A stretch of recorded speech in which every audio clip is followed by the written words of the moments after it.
Parth. Hello. I have a question કે autism છે, Down syndrome છે કે સીપી ચાઇલ્ડ છે, મેરેજ રિલેટેડ એ લોકોનું શું ફ્યુચર હોઈ શકે? હા, એક સારો ક્વેશ્ચન છે. ઘણા બધા પેરેન્ટ્સે આપણને કહ્યો પણ છે, પૂછ્યો પણ છે, અને ઘણા બધા પેરેન્ટ્સ આ વિચારતા પણ છે કે હવે અમુક એજ પછી 20, 25 કે 30 વર્ષ પછી થેરાપી આટલી કરાયા પછી શું કરી શકાય, શું થઈ શકશે. તો બેટર છે આનો જવાબ છે કે હા, autism child, down syndrome child કે કોઈ પણ ન્યુરોલોજીકલ જે પ્રોબ્લેમ છે અમુક, બરાબર છે, એ લોકો મેરેજ કરી શકે છે. હા, એટલું છે કે સામે પણ થોડુંક જે બોય છે કે ગર્લ છે, હસબન્ડ છે કે વાઈફ છે, થોડુંક પાત્ર એ લોકોને એવું હોય, જરૂર નથી એવું પણ ના મળે, નોર્મલ પણ મળે એકબીજાને, પણ ચાન્સીસ હોય છે એ લોકોના કે એ લોકો આગળ ફ્યુચરમાં મેરેજ કરી શકે, ફેમિલી પણ બનાવી શકે છે.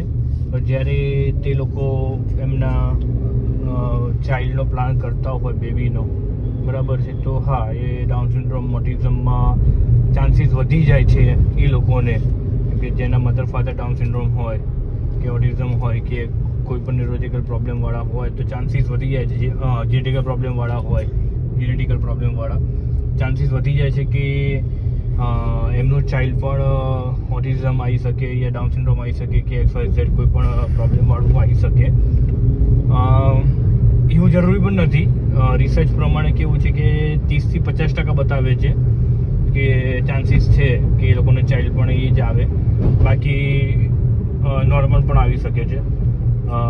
બેટર છે એ લોકોમાં એ લોકો જ મેરેજ કરી શકે છે કે જે લોકોનો હાઈ ફંક્શનિંગ ઓટિઝમ છે કે ડાઉન સિન્ડ્રોમ થોડુંક સારા લેવલનું છે, ઓટિઝમમાં પણ માઇલ્ડ લેવલ છે, અથવા એને બધી જ કોગ્નિશન કે બિહેવિયર, બધું સ્પીચ, બધું એના કંટ્રોલમાં છે, બરાબર છે, એ લોકો જ મેરેજ કરી શકે છે.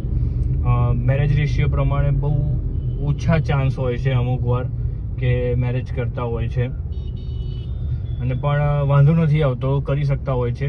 પણ કાલ મેં કીધું એમ કે એ લોકોનો IQ, બિહેવિયર કંટ્રોલ હોવો જોઈએ, સ્પીચ, કોમ્યુનિકેશન, કોગ્નિશન એ બધું કમ્પ્લીટ હોય તો ઘણા બધા લોકો જોયા છે કે એ લોકોએ પણ મેરેજ કર્યા છે, ઓટિઝમ કે ડાઉન સિન્ડ્રોમ હોય છે.